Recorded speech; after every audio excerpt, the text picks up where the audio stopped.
ដែលខ្ញុំឬខ្ញុំហ៊ាននិយាយខ្លួនឯងជួយមិនរួចមិនជួយអ្នកណាដាច់ខាតអាពាក្យនេះខ្ញុំទទួលស្គាល់ហ្មងខ្លួនឯងជួយមិនរួចយកអាចជួយអ្នកណាបានថ្ងៃដែលខ្ញុំរកលុយបាន4-10ម៉ឺនដុល្លារនៅក្នុងកុងហើយគឺខ្ញុំអត់ទាន់បានជួយអ្នកណាដែរខ្ញុំមានលុយលៀនហើយក៏ខ្ញុំអត់ទាន់ជួយសាច់ញាតិណាដែរខ្ញុំប្រឹងតែរដើម្បីសាងគ្រឹះឲ្យខ្លួនឯងនៅពេលដែលគ្រប់យ៉ាងនៅក្នុងជីវិតខ្ញុំមានហើយខ្ញុំចាប់ផ្ដើមជួយបងជួយប្អូនទិញផ្ទះទិញអីចឹងទៅតែសួរពីមុនហ្នឹងនៃការសាងខ្លួន2018 19 2020ខ្ញុំអត់ទាន់ល្បេះអីឲ្យអ្នកណា3ឆ្នាំព្រោះខ្ញុំគិតថាបើសិនជាយើងមិនអាចជួយខ្លួនឯងរហូតដល់ខ្លួនឯងធូរធារមានលំនឹងនៃជីវិតមានគ្រឹះដ៏រឹងមាំយើងអត់អាចនឹងជួយអ្នកណាបានមនុស្សយើងដល់តែគ្រឹះរឹងមាំចាគ្រឹះរឹងមាំអ្នកណាមិនយល់ពីយើងអត់ទៅសំបីម្ដាយខ្ញុំក៏ដោយចាថ្ងៃខ្ញុំរស់ស៊ីបានគាត់ក៏កំបានមកទៀមទាអីតែខ្ញុំបាប់ជូនគាត់បែបល្មមមកសំគាត់ចង់ធ្វើបន់ធ្វើអីចឹងតែមិន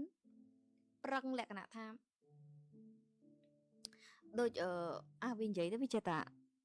ថាយើងលើករឿងគេមកនិយាយណាចា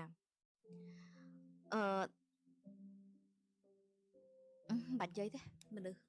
ចាដែលគេមិនបាននៅហើយយើងនិយាយក៏វាមិនល្អមើលដែរចាអញ្ចឹងកុំប្រៀបធៀបអីចាអញ្ចឹងយើងជួយបែបសំល្មមបែបនៅអ្វីដែលយើងទៅរួចសំខាន់គ្រឹះនៃជីវិតរបស់យើងអាចនឹងស្ដាប់មើលមកដូចយើងអាត្មានិយមចាតែយើងអត់បានអាត្មានិយមនឹងខ្ញុំអស់ចិត្តល្អហើយតែយើងត្រូវតែជួយខ្លួនឯងសិនយើងត្រូវតែឲ្យខ្លួនឯងរីកចម្រើនបែបមានគ្រឹះទើបយើងវាទលំទលាយនឹងអាចជួយគេបានជួយទៅតាមសមត្ថភាពទេណាអត់ជួយឲ្យលើសខ្លួនទេចាបើជួយឲ្យលើសខ្លួនហើយខ្ញុំចេះទៀតអ្នកណាបងប្អូនក៏ដោយអ្នកណាធ្វើខ្ញុំពិបាកចិត្តខ្ញុំអត់សុបាយចិត្តខ្ញុំនឹងព្យាយាមដោះលែងអ្នកនោះអត់ឲ្យចិត្តបងប្អូននិយាយមែនអ្នកណាដែលធ្វើឲ្យខ្ញុំអត់សុបាយចិត្តសាងក្តីទុកបុកម្នេញឲ្យខ្ញុំនឹងព្យាយាមដោះលែងអ្នកនោះមិនឲ្យមកចិត្តខ្លួនខ្ញុំពួកខ្ញុំគិតថាខ្លួនខ្ញុំគឺជាសសរនៃគ្រួសារទាំងមូលចាអញ្ចឹងបើសិនជាមានអ្នកណាម្នាក់មកបំផ្លាញខ្ញុំឬក៏ធ្វើឲ្យទឹកចិត្តខ្ញុំវាអត់សុបាយចិត្តចាមានមន្ទិលឬក៏អីខ្ញុំព្យាយាមកាត់អ្នកនោះចេញតាមលទ្ធភាពដែលអាចទៅធ្វើបានថាខ្ញុំចិត្តបានក៏បានថាខ្ញុំចិត្តដាច់ក៏ថាបានខ្ញុំមានពីរនឹងស្មើគ្នាអាភាពចិត្តបានឈៀបចិត្តល្អការជួយមានមួយចំណែកតែបើអ្នកណាធ្វើទុកបុកម្នេញឲ្យខ្ញុំក៏ចិត្តដាច់ដូចគ្នាខ្ញុំក៏ហ៊ានកាត់អ្នកនោះឲ្យចេញពីជីវិតខ្ញុំដូចគ្នា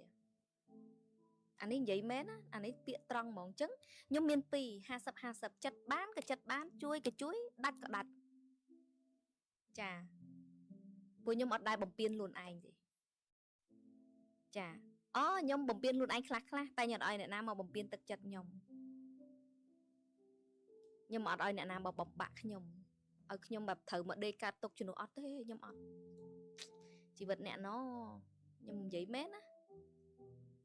ថែជាងគេផ្លូវចិត្តខ្លួនឯងព្រោះអីយើងដឹងថាយើងជាគ្រឹះនៃគ្រួសារបើមិនថែចិត្តខ្លួនឯងទៅថែឲ្យអ្នកណាបានអ្នកណាមកជួយយើងបើយើងដួលអ្នកណាជួយយើងចាអញ្ចឹងអត់ទេគឺពួកខ្ញុំប្រកាន់គោលចំហណាគឺខ្ញុំផ្លូវចិត្តខ្ញុំមួយត្រូវតែរឹងហើយអ្នកណាដែលមកញ៉ៃញ៉ៃគឺខ្ញុំតែម្ដង2ដង3ដងគឺម្នាក់នេះផឹងចាផឹងហ្មងចាអញ្ចឹងបានសំបីអ្នកដតីក៏ដោយអ្នកណាក៏ញ៉ៃញ៉ៃចាត្រូវជួយត្រូវអត់គឺអត់ហើយចាញ៉ៃញ៉ៃបានទេពូជីវិត